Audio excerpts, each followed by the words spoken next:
बिहार का चुनाव क्या इस बार घुसपैठिया बनाम वोट चोरी पर लड़ा जाएगा? क्या बिहार के चुनाव में घुसपैठिया और एसआईआर बड़ा मुद्दा बन गया है? और बिहार की जनता क्या इन्हीं दोनों मुद्दों पर राजनीतिक दलों को अपनी कसौटियों पर तौलेगी? सवाल इसलिए क्योंकि एनडीए ने राहुल गांधी और तेजस्वी पर घुसपैठियों को बचाने का बड़ा आरोप लगा दिया है। पहले पीएम मोदी ने पूर्णिया दौरे पर और फिर गृहमंत्री अमित शाह ने खुले मन से कह दिया कि राहुल तेजस्वी की यात्रा बिहार के विकास के लिए नहीं बल्कि अपने वोट बैंक यानी घुसपैठिए को बचाने के लिए की गई। तो दूसरी तरफ राहुल वोट चोरी पर लगातार सबूत पेश कर रहे हैं और दावा कर रहे हैं। सवाल यही कि चुनावी परिणाम घुसपैठिए वाला मुद्दा तय करेगा। आज भारत का सवाल इसी पर, क्योंकि चर्चा भी इसी मुद्दे पर आज हम करने वाले हैं। एक तरफ जहां बिहार चुनाव को लेकर राहुल गांधी और तेजस्वी यादव वोट चोरी के मुद्दे को लेकर बीजेपी को घेरने की कोशिश में जुटे हैं, तो दूसरी तरफ बिहार दौरे पर केंद्रीय गृह मंत्री अमित शाह ने घुसपैठियों को लेकर आरजेडी और कांग्रेस पर जोरदार प्रहार किया। यात्रा का विषय रोजगारी नहीं था। यात्रा का विषय बिहार में 24 घंटा बिजली नहीं था। यात्रा का विषय हर गांव हर टोले में रोड पहुंचाना नहीं था। यात्रा का विषय था जो बांग्लादेश से घुसपैठिए आए हैं उनको बचाने का विषय था। इससे पहले बिहार दौरे पर 3 दिन पहले गए पीएम मोदी ने पूर्णिया में घुसपैठ के मुद्दे को लेकर विपक्ष पर जोरदार हमला बोला था। आज सीमांचल और पूर्वी भारत में घुसपैठियों के कारण डेमोग्राफी का कितना बड़ा संकट खड़ा हो चुका है। बिहार, बंगाल, असम, कई राज्यों के लोग अपनी बहनों बेटियों की सुरक्षा को लेकर चिंतित है। इसलिए ही मैंने लाल किले से के डेमोग्राफी मिशन की घोषणा की है। लेकिन वोट बैंक का स्वार्थ देखिए, कांग्रेस, आरजेडी और उसके इकोसिस्टम के लोग घुसपैठियों की वकालत करने में जुटे हैं। बिहार चुनाव का शंखनाद होने वाला है, लेकिन उससे पहले वोट चोरी और घुसपैठ के मुद्दे पर घमासान छिड़ा है। एक तरफ जहां विपक्ष वोट चोरी के मुद्दे को लेकर आर पार की लड़ाई शुरू कर चुका है, तो दूसरी तरफ एनडीए ने घुसपैठ के मुद्दे को उठाकर विपक्ष की घेराबंदी कर दी है। Bureau report, Bharat express. तो सवाल यही है कि क्या इस बार का मुद्दा घुसपैठिया होगा, एसआईआर होगा? हम आपको ग्राफिक्स के जरिए बताने की कोशिश करते हैं। देखिए बिहार जो है, कैसे इस बार चुनाव क्या होगा बिहार में, कैसे मुद्दा इस बार ज्यादा तेजी से उभर रहा। देखिए बिहार में सवाल यह, बिहार में कितने घुसपैठिए मतदाता सूची में हैं? जी हां, बिहार में घुसपैठियों के वोट पर कांग्रेस की क्या नजर है? सवाल यही है। वोटर अधिकार यात्रा, घुसपैठिए वोट बचाने की कोशिश यह की जा रही है। घुसपैठियों से बदल रही है बिहार की डेमोग्राफी, जिस पर पहले से सवाल खड़े हो रहे थे। एसआईआर में सीमांचल से घुसपैठिए के कितने वोट कटे हैं, यह भी बड़ा सवाल है। और देखिए यही वो सवाल है, बिहार में कितने घुसपैठिए हैं, क्या है? किशनगंज में मुस्लिम आबादी 68% है। आप समझिए क्यों हम कह रहे हैं। किशनगंज की सीमा बंगाल बांग्लादेश से सटी हुई है और यही वजह है कि यहां घुसपैठियों का ज्यादा, किशनगंज में बांग्लादेशी घुसपैठियों का यह अड्डा है। और यह देखिए सीमांचल में घुसपैठ की चोट कितनी है। जिला जिनके नाम हटे, किशनगंज से 1,46,000 वोट, कटिहार से आप समझिए 2.44 लाख, पूर्णिया से 2.73। इसके अलावा देखिए आप देखिए अररिया से 43%, मुस्लिम आबादी पूर्णिया से 39%, कटिहार से 45%, किशनगंज से 68%। इसका मतलब समझ रहे हैं आप, यह फैक्टर है और यह वही है जिसे लेकर अब आरोप लगाया जा रहा है कि घुसपैठिए हैं। सवाल भी वही है। आप समझिए कि हम क्यों यह सवाल उठा रहे हैं। घुसपैठिया का मुद्दा, एसआईआर का मुद्दा, यही वो मुद्दे हैं जो इस बार बिहार के विधानसभा चुनाव में लगातार तमाम जो पक्ष विपक्ष के लोग हैं वो उठा रहे हैं। और इन्हीं मुद्दों पर शायद अब जनता को अपनी तरफ लाने की कोशिश भी की जा रही है। और इसी पर आज हम चर्चा करेंगे। भारत का सवाल इसी पर, और हमारे साथ एक पैनल भी जुड़ गया है। पैनल का एक बार आप लोगों से परिचय करा दूं। यासिर जिलानी प्रवक्ता बीजेपी के, आरजू खान है प्रवक्ता आरजेडी के, और हम कोशिश करेंगे कि कांग्रेस के प्रवक्ता भी हमारे साथ जुड़े। लेकिन मैं सबसे पहले आरजू खान आपके पास आऊंगा। ये जो आरोप है आपने सुन लिया, आज गृह मंत्री ने बयान दे दिया। 2 दिन पहले देखिए प्रधानमंत्री ने बयान दिया था। घुसपैठिए का मुद्दा जिसे तोड़ने की कोशिश आप एसआईआर से कर रहे हैं, क्या यही 2 मुद्दे हैं बिहार में? बेशर्म सियासत करता है तो उसका नाम भारतीय जनता पार्टी है। अब इससे बड़ी बेशर्मी क्या हो सकती है कि गृह मंत्रालय 11 सालों से भारतीय जनता पार्टी के अधीन है और बिहार प्रदेश में एनडीए समर्थित सरकार लगभग 20 सालों से है। तो आप ये तो खुद अपने ऊपर सवालिया निशान उठा दिया। आप यही कहना चाहते हैं कि पुलवामा के बाद पहलगाम भी आप ही ने करवाया था। इससे ये पूरी तरह से प्रभाषित होता है, क्योंकि एसआईआर के माध्यम से नागरिकता जानने का अधिकार नहीं है।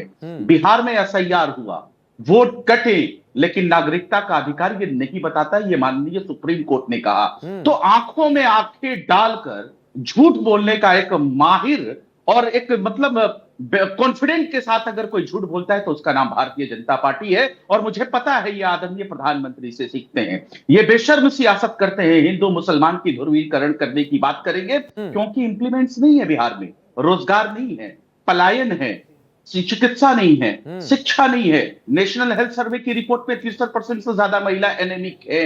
सबसे ज्यादा अगर बच्चे स्कूल में हाई स्कूल तक जाते जाते इस देश में जितने भी राज्य हैं, अगर हाई स्कूल जाते जाते अपनी पढ़ाई छोड़ता है, ड्रॉप आउट करता है, तो वो बिहार है। आज तक नीति आयोग की रिपोर्ट कहती है कि बिहार में निवेश नहीं है।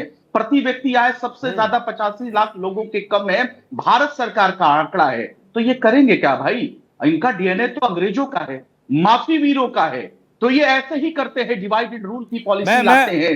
देश के जो 140 करोड़ हिंदुस्तानी हैं, उनको हिंदू और मुसलमान के नाम पे लड़ाते हैं और ध्रुवीकरण करके राजनीतिक लाभ लेके गद्दी पर बैठना चाहते हैं। जिलानी साहब, आरजू खान बहुत बड़े आरोप लगा रहे हैं। आप बता दीजिए, क्या घुसपैठ और एसआईआर का मुद्दा है बिहार में चुनाव के लिए? नए प्रवक्ता है, उतावला होकर बात कर रहे हैं, उतावलेपन में बहुत ज्यादा, और कह रहे हैं कि हमने अभी जो इन्होंने एक शब्द बोला है कि सारी की सारी चीजें भारतीय जनता पार्टी ने इनके खिलाफ करी है। तो थोड़ा सा सीखें, डेकोरम मेंटेन करें और शब्दों का चयन, पार्लियामेंटेरियन शब्दों का, अल्फाजों का इस्तेमाल करेंगे तो आगे भविष्य के लिए इनके लिए बेहतर होगा। हमें बिहार के बारे में ना समझाएं। बिहार में वो व्यवस्था थी जब पूरा का पूरा एक जो सिवान, गोपालगंज, बेतिया, मोतिहारी और वहां से आगे बढ़ेंगे तो एक बाहुबली का राज था। नाम नहीं लेना चाहूंगा, आप भी समझ रहे हैं कि कौन था। और सीमांचल के एरिया में चले जाइए तो लालू प्रसाद का दूसरा सिपाहसालार तस्लीमुद्दीन था। उस वक्त बिहार की क्या हालत थी, बिहार में किस तरीके से लोग 6 बजे के बाद घर में घुस जाते थे, ये बिहार की जनता ने देखा है। ये वही लोग हैं जिनके यहाँ 7 बजे के बाद शहर बंद हो जाता था। ये वही लोग हैं जब परिवार में लड़की की शादी होती थी तो कार के शोरूम वाले अपने कार को फ्री छोड़ के इसलिए भागना पड़ता था क्योंकि उनको जान बचानी होती थी। ये बातें करेंगे कुव्यवस्था की। इनसे बड़ा भ्रष्टाचार में इनका नेता लालू प्रसाद यादव कन्विक्टेड है, सजा याफ्ता है। उनकी तारीफ कर रहे हैं और उन लोगों पे बात कर रहे हैं और हिंदू मुस्लिम की बात कर रहे हैं जिन्होंने मुसलमानों को सिपा सालार बना के मुसलमानों को सबसे ज्यादा बेवकूफ बनाया। अगर किसी ने राजनीति में तो उसका नाम है राष्ट्रीय जनता दल कांग्रेस के बाद। ये तुष्टीकरण के चैंपियन लोग रहे हैं। इन्होंने तुष्टीकरण के नाम पे मुसलमानों को अपने गोद में बिठाया, लेकिन मुसलमानों के हक को कभी नहीं दिया। मुसलमानों को बिहार में मुझे लगता है कि पूरे इनके जंगल राज के वक्त में मेंटेन करिएगा। आरजेडी के प्रवक्ता को कह दीजिएगा, क्योंकि उनके वक्त में एक लफ्ज भी नहीं बोला मैंने। वो कम से कम इस चीज को मेंटेन करें। छीनने वाले आप हमसे बड़ी बड़ी बातें करते हैं। आप हमसे ये बीच में ना बोले, बीच में आरजू भाई सुन लेते हैं। रोजगार पे बात करिए। यासिर भाई जवाब दे रहे हैं, आपके सवालों का जवाब दे रहे हैं यासिर भाई की रिपोर्ट पे बात करिए। आरजू भाई बात करिए। आपने सवाल खड़े किए, अब आपको जवाब मिल रहा है। क्योंकि आपके दामन में इतने दाग लगे हुए हैं जिसका कोई हिसाब नहीं है। क्या बात करेंगे? नीति आयोग अगर अभी मैं इनसे पूछ रहा हूं, मालूम नहीं है कि क्या रिपोर्ट है आप, लेकिन मेरी इस तरह की डिबेट करने की बिल्कुल मेरी आदत नहीं है। ये अपने टर्म में बात करें, नहीं तो कोई सुनेगा नहीं। पहलगाम पुलवामा आपने करवाया क्योंकि इस देश के एफआईआर हो जाएगी। मैं बोलना नहीं चाह रहा था कि इस पे एफआईआर हो जाएगी तो लालू प्रसाद यादव के लड़के आपको सपोर्ट नहीं करेंगे। आरजू खान आप जेल चले जाएंगे।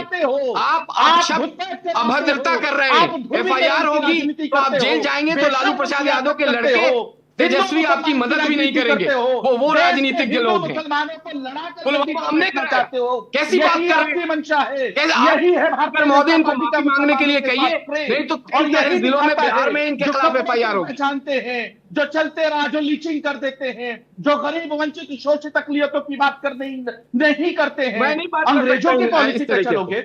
आप अपनी उपलब्धियां बताओ ना साहब, आपकी उपलब्धियां क्या है, इस पे बात करिए। चलिए मैं 20 सालों के आरजू बाद जी भी आपको घुसपैठ पे क्यों आपको बात रोकूंगा। करनी पड़ी? आरजू जी, हिंदू मुसलमान यासिर पे जिलानी क्यों साहब बात आपको भी करनी मैं रोकना पड़ी? चाहूंगा। अगर हिम्मत यश है हमारे तो साथ बताओ। जुड़ गए हैं। आरजू जी, कांग्रेस के प्रवक्ता यश श्रीवास्तव हमारे साथ जुड़ गए हैं। यश, आपको क्या लगता है कि ये जो घुसपैठिया बनाम SIR जो वोट, एक तरफ जिसे घुसपैठिया आप बता रहे हैं बीजेपी की तरफ से, वो कहीं ना कहीं ये भी कहा जा रहा है कि आप लोगों के वोट काटे जा रहे हैं। क्या मुद्दा यही है, घुसपैठिया और SIR पर चुनाव लड़ेंगे?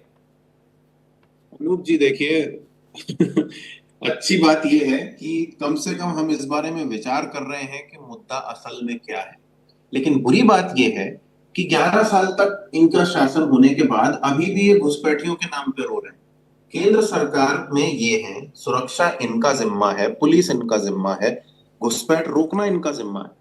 और चाहे कोई ले लीजिए, चाहे उत्तर भारत का चुनाव ले लीजिए, बिहार, बंगाल, उत्तर प्रदेश, दिल्ली, हरियाणा, हर जगह घुसपैठिए का मुद्दा लेके बैठे रहते हैं।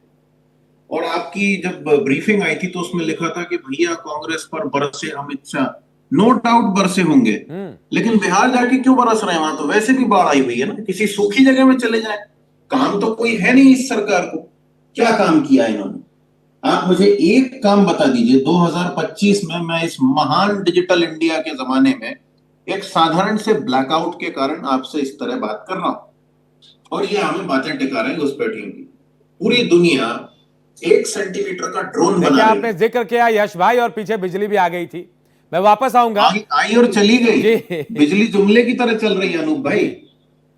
1 सेंटीमीटर का ड्रोन बना रही है मसला दुनिया, क्या है? और हम यहाँ घुसपैठ की बात कर रहे जिस हैं। तरीके से राहुल इस गांधी देश की कंफ्यूजन के सरकार दौर में गुजर रहे एक तो चोरी हैं, से उनके बैठी है। प्रवक्ता भी आज राहुल जी कंफ्यूज की हैं, प्रेस उन्हें कॉन्फ्रेंस समझ जो में नहीं हुई, आ रहा उसमें है सिद्ध कि हो गया कैसे कि आगे ज्ञानेश डिफेंड कुमार करें। जी तो वो इन्वेस्टिगेशन फौरन रोक रहे हैं। पत्रकारों पे सवाल उठाते हैं, एंकर पे सवाल उठाते हैं, डिबेट के जो मुद्दे हैं, डिबेट की जो लाइन है उस पे सवाल उठाते हैं। अभी थोड़ी देर रुक जाइए, यश श्रीवास्तव आपको खरी खोटी सुना के चले जाएंगे, क्योंकि इनके पास जवाब नहीं है। इनके पास राहुल गांधी से जब इलेक्शन कमीशन बार बार कह रहा है कि आप एविडेंस के साथ आइए, आप एविडेंस लिखना दीजिए, सिखाइए तो आप आपकी नहीं पार्टी को यासिर जिलानी। आप जिन अगर मान लीजिए राहुल जी ने तो कह दिया थोड़ा इंतजार कीजिए, हाइड्रोजन बम आने वाला है, हमने अभी और थोड़ा वेट करना पड़ेगा। मेरे पास 2 सवाल हैं, लेकिन मैं सवाल बीजेपी से भी पूछ रहा हूं, कांग्रेस से भी। सबसे पहले मैं यासिर साहब आपके पास पूछ रहा हूं, सवाल विपक्ष का ही है। जो सवाल उठाया अर्जू खान ने या श्रीवास्तव ने भी उठाया कि सरकार आपकी 11 साल से, आप कह रहे घुसपैठिए, तो बॉर्डर पर फोर्स भी आपकी थी, आखिर ये घुसपैठिए आए कहां से? आपके पास क्या जवाब? देखिए, घुसपैठिए कोई 11 साल में नहीं आता। घुसपैठियों का एक लंबा फहरिस्त है। फिर हमें 76 के बाद जो आसाम का 83 तक का जो दौर था उसमें जाना पड़ेगा। और क्या सिचुएशन नहीं है, ये यश श्रीवास्तव और कांग्रेस पार्टी भी डिनाई नहीं कर सकती। और जो घुसपैठिए का मामला है, ये सवाल क्यों उठता है? भारत के पास, हम सबको मालूम है कि सीमित संसाधन हमारे अपने लोगों के लिए है, उसमें हम क्यों बर्दाश्त करें किसी बाहर के आदमी को? और जो लोग यहाँ पे रह रहे हैं इस तरह के इल्लीगल तरीके से, जब से हमारी सरकार आई है, हम उनको यहां से बाहर भेजने का कार्य लगातार और निरंतर कर रहे हैं, ये भी जानते हैं। मुद्दा क्या है कि आप अभी इन दोनों दलों के प्रवक्ताओं से पूछ लीजिए कि क्या बिहार में इनकी जो सीट शेयरिंग फॉर्मूला है वो तय हो गया? क्या ऐसे ये चुनाव लड़ रहे हैं? क्या जिन रीजन में बिहार के कांग्रेस को कहां पे सीट आरजेडी देने जा रही है? आरजेडी ने अपनी एक नई यात्रा, तेजस्वी यादव उसके अकेले राजकुमार हैं जिन्होंने एक नई यात्रा सबको छोड़ के निकल गए। आपस में इनके इतने कन्फ्लिक्ट है कि इन्हें समझ में नहीं आ रहा है। तो ये उन जो मौजूदा सेंट्रल की सरकार है और जो नीतीश यासिर साहब, खैर सीट शेयरिंग की बात तो हम उस पर चर्चा बाद भी करेंगे, क्योंकि सिर्फ महागठबंधन का मुद्दा नहीं है, ये मुद्दा तो एनडीए का भी है। जी आरजू भाई, सवाल मेरा आपसे ही है, जो यात्रा जिसका जिक्र यासिर भाई ने किया, आपने वोट अधिकार यात्रा निकाले, फिर इस यात्रा की क्या जरूरत पड़ गई? क्यों दोबारा यात्रा? 20 सालों से एनडीए समर्थित सरकार बिहार प्रदेश में है। अगर ई श्रम पोर्टल पे 3 करोड़ लोग 2 वक्त की रोजी रोटी के लिए दूसरे राज्यों में पलायन करते हैं, तो इसका जिम्मेदार कौन है और उनका अधिकार की बात हम करेंगे। वो जो नीति आयोग की रिपोर्ट कहती है, जिसमें अभी तक बिहार प्रदेश में निवेश नील बटा सन्नाटा है, उनको उनके अधिकारों से क्यों वंचित किया गया, इसकी बात हम करेंगे। रोजगार क्यों नहीं मिले बिहार वासियों को, इस पे हम बात करेंगे। इंप्लीमेंट क्यों नहीं हुआ, शिक्षा पे बात क्यों नहीं हुई, चिकित्सा पे बात क्यों नहीं हुई, कृषि पे बात क्यों नहीं, एनवायरमेंटल हेल्थ पे बात क्यों नहीं हम करेंगे, इस पे उनके अधिकारों की बात हम करेंगे। इसीलिए एक बात मुझे बता दीजिए, आपने मुद्दा उठाया SIR का, लेकिन क्या यह मुद्दा गौण हो गया? क्योंकि अभी देखिए अब रोजगार के मुद्दे उठ रहे हैं, बीच में मुद्दा गायब हो गया, तो ऐसा क्या हो गया? आपको समझना होगा पहले, SIR का मुद्दा हमारे लिए कोई चुनावी स्टंट नहीं था। भारतीय जनता पार्टी के लिए हमारा मुद्दा था, जो बिहार प्रदेश में कहा जाता है कि छोट का अधिकार मतलब वोट का अधिकार। अगर वो आदमी उस अधिकार से वंचित हो जाता है, जिस तरीके से election commission Bharatiya Janata party के इशारे पे वोट की चोरी नहीं, वोट की डकैती कर रही है, उससे अगर उनको वंचित किया जाता है तो हर चीजों से वो वंचित हो जाता है। उसके लिए हम लोगों को अवेयर कर रहे थे, उनको बता रहे थे, और माननीय सुप्रीम कोर्ट के पास हम गए। माननीय सुप्रीम कोर्ट ने ये कहा कि 11 चीजों थोड़ी वक्त की कमी है अर्जु भाई, मैं एक बार यश के पास आऊंगा। यश श्रीवास्तव, आप बताइए। 5 सेकंड का एक रिवर्स। बिल्कुल, बहुत ज्यादा वक्त नहीं है मेरे पास, मैं एक बार यश के पास आता हूं, उसके बाद मैं आऊंगा अर्जु भाई, अगर वक्त मिलेगा। यश आप बताइए, क्या राहुल गांधी ने तेजस्वी को अकेला छोड़ दिया? सवाल विपक्ष भी उठा रहा है, सत्ता पक्ष के लोग भी उठा रहे हैं। अनूप जी, ऑडियो का आउटपुट थोड़ा सा वॉल्यूम कम है, पर जो आपने मुझसे पूछा, मैं ब्रॉडली आपके स्क्रीन को देख के समझ के जो देख पा रहा हूं, यहाँ पे डेमोग्राफी के परसेंटेज की बात हो रही है, लेकिन सबको ये याद करने की जरूरत है कि किसी भी आम वोटर के लिए ये जरूरी नहीं है कि कौन सा गठबंधन कैसे बन रहा है या कौन कितनी सीट पे बैठा है। जरूरी ये है कि आपका जिताया हुआ विधायक, पार्षद, मंत्री, नेता जो कोई भी है, वो आपके लिए काम करे। और बीजेपी एनडीए की सरकार ने जनता के दमन के अलावा कुछ नहीं किया। अब ये घुसपैठिए की बात हो या फिर आप M और H लिख के कुछ भी कहना चाहें, उससे कोई फर्क नहीं पड़ता। अगर आपके पुल बनते ही गिर रहे हैं, उद्घाटन से पहले गिर रहे हैं, और आपके लोग पैसा ले लेके भाग रहे हैं, आप कुछ नहीं कर रहे हैं, अगर अपराध बढ़ता जा रहा है, तो आपकी ये सब बातें बेकार हैं। और जो वोट चोरी का मुद्दा है, जिसमें आज ज्ञानेश कुमार जी के ऊपर भी आरोप सिद्ध होते हैं बाकायदा, बीजेपी वालों के एविडेंस रटने से कुछ नहीं होता। चुनाव आयोग के दिए हुए डेटा के आधार पर, चुनाव आयोग के लोगों की गवाही के आधार पर अगर ये बात दिख रही है तो सच है। और ये सिर्फ इसलिए चल पा रहे हैं क्योंकि इन्होंने सरकारी मशीनरी में इन्फिल्ट्रेट किया है, पर वो भी हमेशा नहीं कर पाएंगे। मुझे उम्मीद है कि 4-6 महीने में हमें इस क्रिंज स्क्रिप्ट से मुक्ति मिलेगी और भाजपा वालों से बात होगी तो कम से कम वो अच्छा सपना देख रहे हैं। कांग्रेस के प्रवक्ता मिलेगी नहीं, सरकार बिहार में बन रही है। हरियाणा में आपने देखा था किस तरीके से जनता ने अपार समर्थन, अपार प्यार दिया था। और BLO एक व्यवस्था है, चोरी से ले गए, आपको नकार रहे हैं। इलेक्शन कमीशन कार्यशक्ति पे आप प्रहार करते हैं तो आप करिए, इससे आपके वोट में किसी तरह की बढ़ोतरी नहीं होने जा रही है। ये तो मुद्दा है, ये तब साफ होगा कि घुसपैठिया SIR मुद्दा बना या फिर नहीं, जब चुनाव का परिणाम है। फिलहाल बहुत बहुत शुक्रिया यासिर जिलानी, आरजू खान, यश श्रीवास्तव, आप सबका बहुत बहुत शुक्रिया मेरे साथ इस चर्चा में जुड़े आप तमाम लोग। शुक्रिया आप लोगों का, धन्यवाद।